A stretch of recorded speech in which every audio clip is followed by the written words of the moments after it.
Hey guys, welcome to another live episode of the Weekly Anime Report.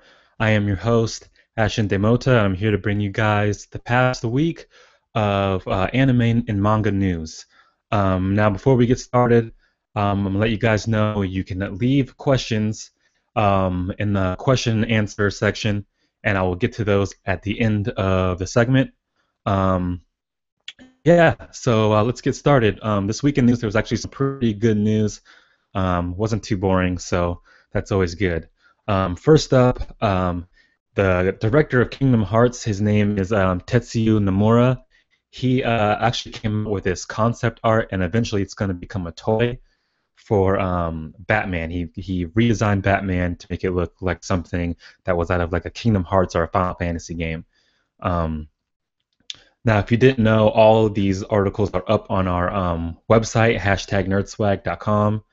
Um, but yeah, the drawing looks pretty crazy. It looks like something that would be from like Batman Beyond, or maybe if Kingdom Hearts somehow got a hold of Batman, this is how they would draw him up.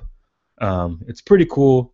They don't have a release date the um, on when the actual toy is going to be coming out and made available to the public. And who knows if that toy would even come to America? It'd probably be a Japan thing only. So feel free to go check that out. It's pretty awesome. After this whole video is done, I will have a link down in the description when it's on YouTube. Um, yeah. So the next article of news I have is it's not really news. It's just a video that came out on YouTube. It's a pretty popular series. This YouTube channel does kids react to, parents react to, um, elderly react to, teenagers react to. This one is kids react to the old Teenage Mutant Ninja Turtles cartoon series. If you're my age, you know exactly what that is. If you grew up watching Teenage Mutant Ninja Turtles in the 90s, this is what they're talking about. Go watch it. It's pretty funny. Kids nowadays have no idea what good cartoons really are. Um, there's that piece of news, pretty short. Another piece of news is apparently this past week, it was Ryu from Street Fighter. It was his 50th birthday, which is pretty crazy. I didn't realize that the series has been around for that long, unless they're basing it off the age he is in the actual series and continuing that on. So he might have been 20, at the beginning of the series, and then they're saying 30 years later he's 50. I don't know, but that's pretty crazy to me because I grew up playing Street Fighter, back on Super Nintendo and all that stuff. So pretty crazy news. Um, and next in news is these are going to be the three next things in news are the three biggest that were throughout the week. So first off is there was a teaser, a 45-second teaser for the new 2015 Dragon Ball Z movie that's supposed to be coming out. It doesn't really show much, but it does say that that is based off the worst wish possible that somebody can make. So I don't know if this is going to be Battle of Gods.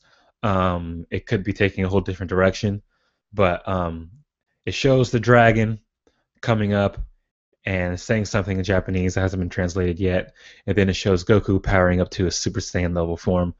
Um, so it's probably based off like Emperor Pilaf getting a hold of the Dragon Balls again, or maybe Oolong getting a hold of the Dragon Balls again and making some dumb wish that sends Goku somewhere else. He's powering up and it looks like he's on a different planet. So we'll have to see what happens when we get more details from Akira Toriyama or from the Weekly Shonen Jump, where we usually get all of our details. But yeah, a lot of people are excited about this. Hopefully they start coming out with a new movie every year for the next few years. That'd be awesome for a continuation of the story of Dragon Ball.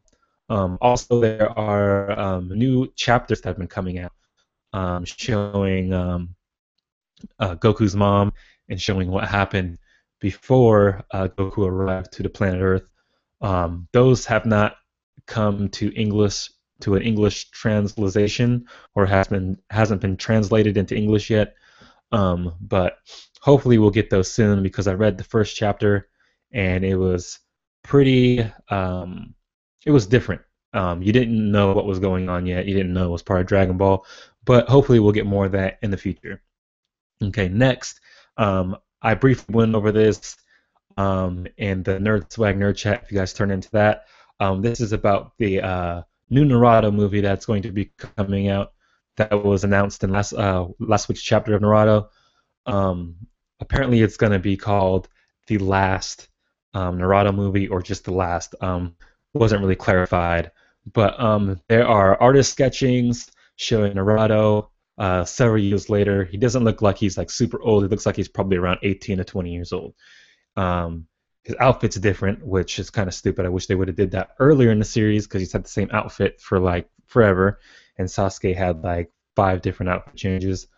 But has a new outfit. His hair is cut shorter, which is the exact opposite of what I personally wanted. I wanted his hair to look like his dad's. And yeah, that's pretty much it. That's pretty much all we got. We know it's several years later. We know it's after the events of Naruto. Um, and that's pretty much about it. And it's supposed to be coming out in December, so we know that the manga will be over around December time, which is pretty sad because I've been reading it for the past about 10 years. So, but hopefully they'll end it right, and hopefully this movie will also be a good epilogue and do the whole series justice. Um, just a reminder, you guys, there is a Q&A section. You guys can post that and ask me questions. I will answer them at the end of the video. You can also post them after the video in the YouTube section, and I will get to them in the next weekly anime report. All right, lastly, in the news, before I go on to the news section, is Legend of Korra. I did not write an article about this. I'm sure a lot of you guys know who watch the Legend of Korra, but Legend of Korra has been taken off TV. It is not canceled. It's just being streamed on the Nickelodeon online website, and you can find it in various other places too. It's not really that big of a deal. The ratings were dropping down quite a bit. And they were saying that their online ratings were always over twice as better than the TV ratings. So it's not that surprising to see it become a streaming type series instead of being on TV when they can put something else in that spot to maybe get better ratings. Like I've said before, I believe Nickelodeon wasn't the best place to put Legend of Korra. It's too adult themed for kids to really get into it.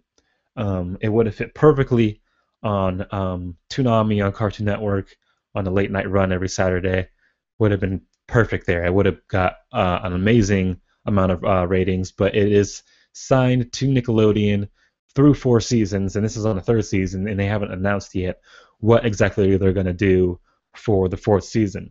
My guess is they're probably going to keep it streaming. They may try to put the first couple episodes on TV, and then it's just going to go back to streaming because the ratings are going to be pretty awful again. Because, yeah.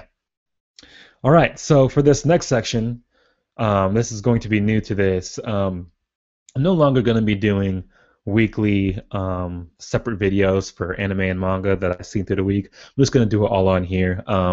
Way more convenient for me time-wise, just to do it all in one sitting. So to start things off, we are going to go over this week's chapter of Naruto.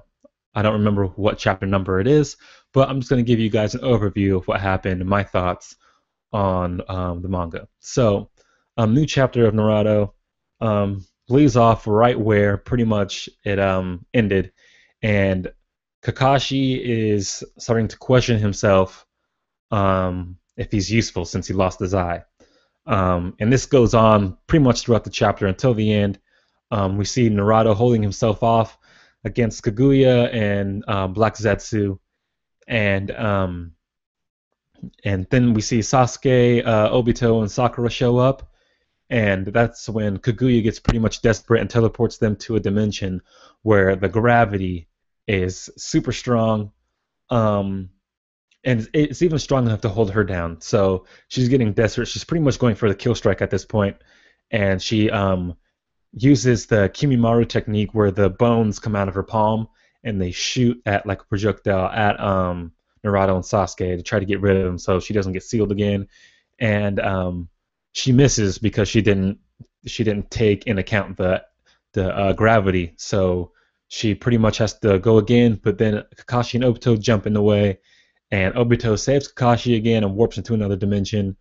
But it looks like he gets stabbed in the process. So it looks like Obito is dead again for like the third time. Hopefully he doesn't come back this time. And it pretty much ends on that note. So the next chapter is pretty much going to be, I don't know what they're going to do. They're going to have to try to get Kaguya to get them to another dimension so they're not held down by this gravity. Let me know what you guys thought about this chapter in the comment section or in the question section, and I will address that at the end of the show. Also, I do read the Bleach manga, but there's so many characters in there I can never remember anybody's name. All you need to know for the latest chapter is one of the bad guys pretty much turns all the Shinigami and the zombies, and at the end we see that hollows, or not hollows, but whatever they're called, the hollows pretty much are now on the side of the Shinigami. That's the chapter in a nutshell for Bleach. Bleach is pretty much the pacing is really bad in Bleach. It's really slow, so you don't get a lot of content. It's like 20 pages of absolutely nothing. So next I'm going to go into the anime portion. This week, a new Sailor Moon came out, episode 2 of the new series. I haven't been able to talk about Sailor Moon yet, the new series, Sailor Moon Crystals. The animation is very good in this new series. It's still pretty girly. They are doing a better job, though, of trying to have it appeal to a broader audience. They're not making it as like makeup and girly girl essential, but it's more of just getting down to the nitty gritty of what's going on in the actual story. And in this episode 2, we get introduced to Sailor Mercury. I can't remember her actual name, but they meet in high school. I think all of them meet in high school. And the cat, Luna, I believe the cat's name is, pretty much finds Sailor Mercury.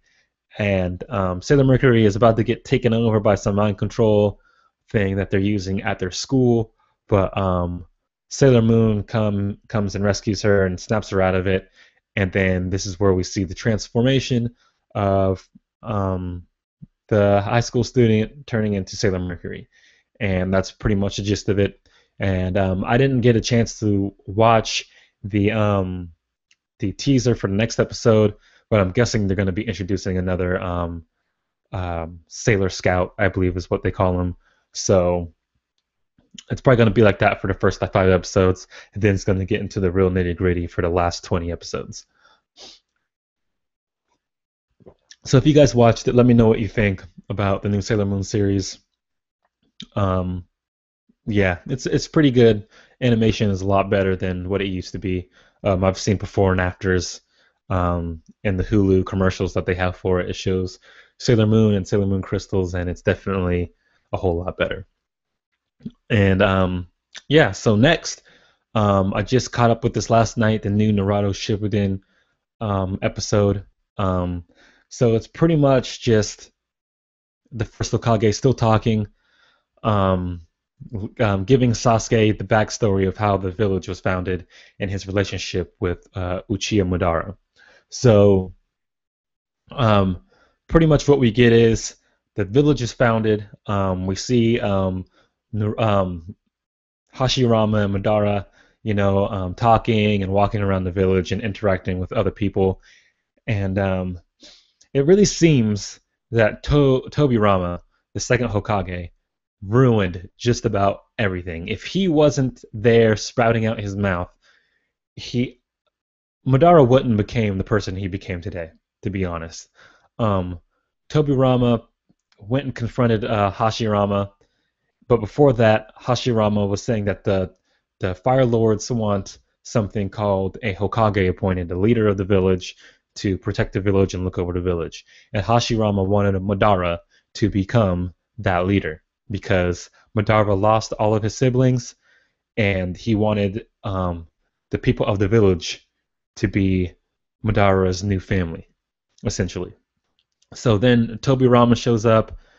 Um, Tobirama shows up and says, "Hey, we need to talk about what happens when the feudal lords come, and how this is all going to work out." And so Madara ends up spying on them and seeing what they're talking about. And Tobirama pretty much just lays down the truth, but he shouldn't say anything. He lays down the truth and says that the Uchiha are based off their emotions. The more hatred they have in their hearts, the stronger the Sharingans get, and pretty much all the Uchiha except Madara want Hashirama to become the Hokage because he founded the village. The Fire Lords want Hashirama to become Hokage because he founded the village. But Hashirama is saying, no, I want Madara to become the leader. And while Tobirama is spitting off all this bad stuff about the Uchiha and about Madara, Hashirama senses somebody is out watching, and he finds the leaf that Madara was holding while they were talking up on the plateau where the Hokage heads are. And so that happens, and then we get to see the confrontation between Hashirama and Madara about how Madara is going to leave the village, and how Madara has this new thing he's going after. At first it was founding the village. Now he has his mind set on something else, which we find out is taking Hashirama's DNA and becoming the new wielder of the Rinnegan. But yeah, he takes off from the village and says, he's looking forward to fighting Hashirama in the future. And then it fast forwards to the fight between Hashirama and Madara, and then that pretty much ends the conversation between Hashirama and Sasuke. And Sasuke is now, about to make his decision. It ends with Sasuke pretty much pondering what his decision is going to be. And if you read the manga, then you would know exactly what his decision is going to be. But you'll see it in the next episode. Pretty good episode. Let me know what you guys thought about this episode. I guess there's not going to be any more filler anymore. Now that the manga is coming to an end, they are just going to pretty much be skipping weeks if they need to in order to stay behind the manga. But I don't think they really need to skip anymore. They're pretty far behind, so they can just keep continuing on each week.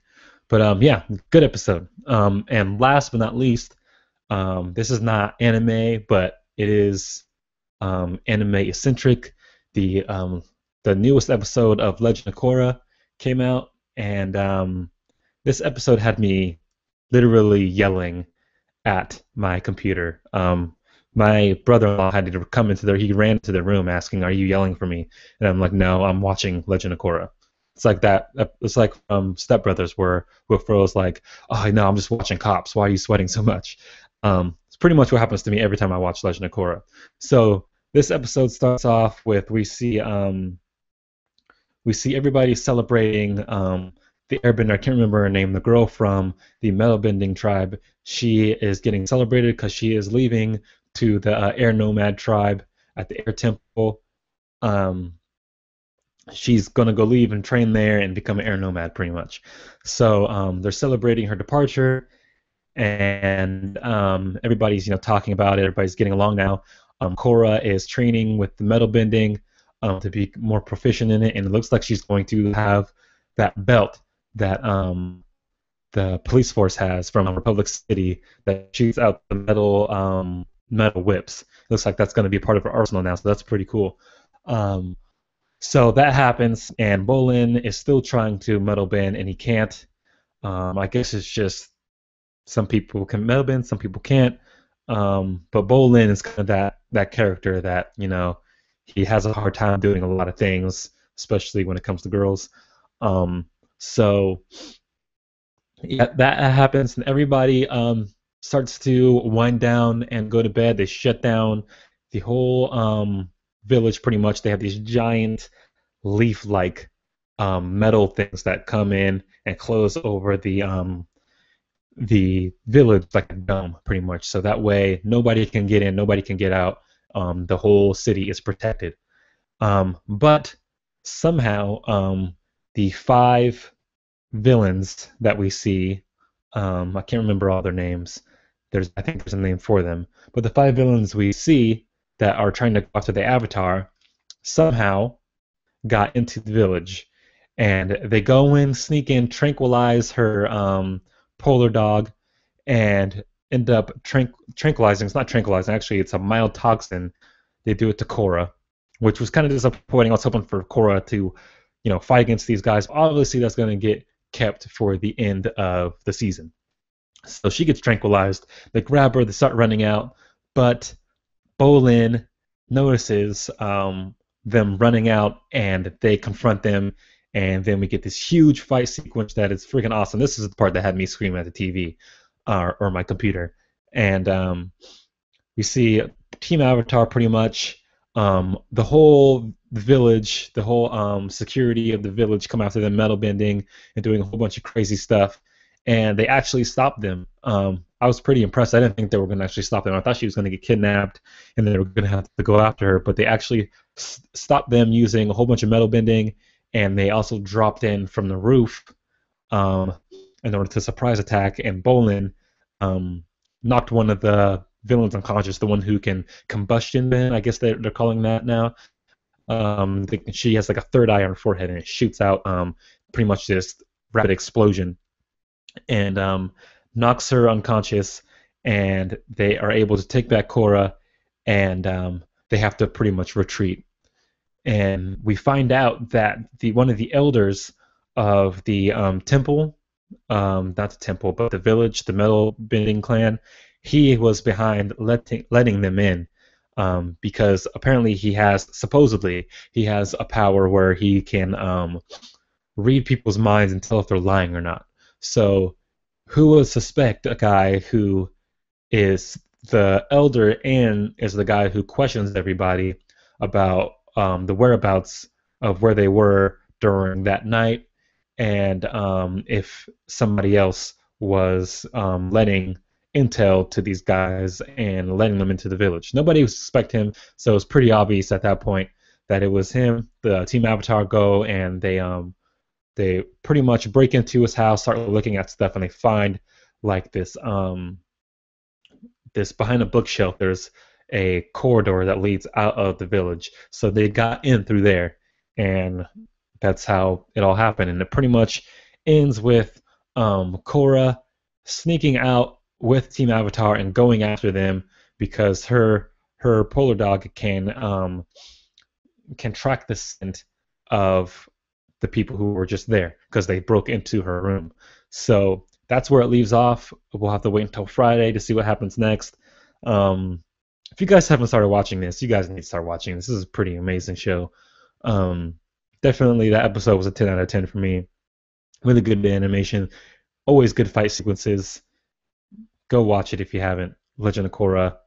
You can watch all of them online on Nickelodeon.com, I believe they have it, or you can just stream on any other website. You can find it. And now to the Q&A section. Looks like I have one question from Michael Keefe, a guy from our hashtag NerdSwag website. He does reviews, movie reviews and stuff.